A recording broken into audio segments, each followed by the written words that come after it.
Good evening, I'm Steve Johnson. Be sure to get our app on your smartphone or tablet. You can also watch the Dove on our website or on our Roku channel.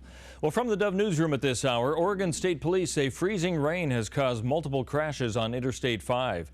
Police urge caution when traveling between southern Douglas County and the mid-Willamette Valley.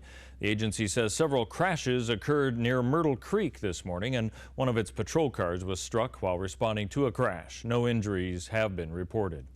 2 weeks of climate talks are underway outside of Paris with more than 150 heads of state and government, including President Obama, in attendance.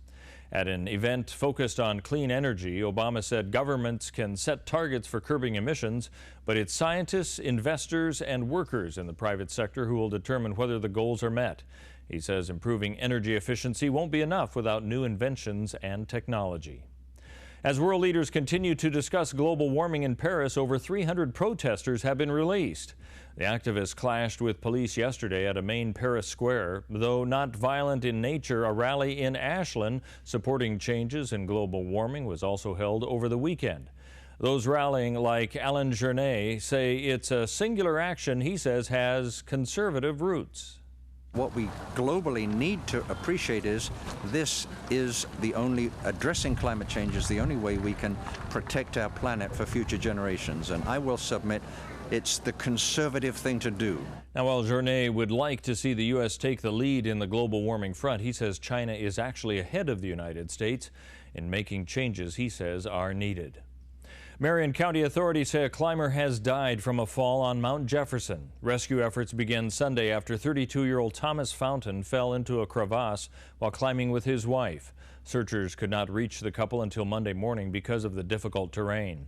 Fountain's wife, 29-year-old Allison Fountain, is in good condition after a night on the cold mountain. At nearly 10,500 feet, Mount Jefferson is the second highest peak in Oregon behind Mount Hood. It's a popular destination for climbers.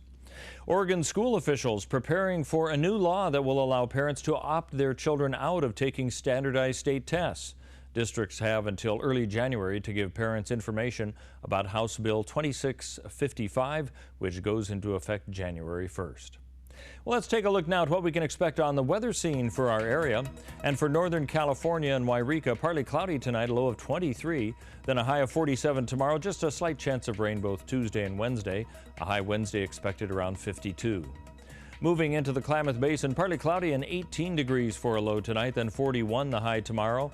Better chance for rain on Wednesday with a high of 44.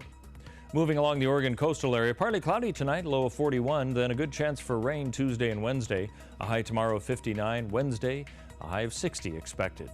Moving into the Bend area of central Oregon, partly cloudy and 19 tonight, then 41 and a chance for rain tomorrow. A better chance on Wednesday, about a 70% chance of rain with a high of 44. And for southern Oregon, in the Medford, Grants Pass, and Ashland area, partly cloudy tonight, a low below freezing, then a high of 53 tomorrow, just a slight chance of rain Tuesday and Wednesday, a high of 56 for Wednesday. That's a look at news and weather. You're up to date here on the Dove.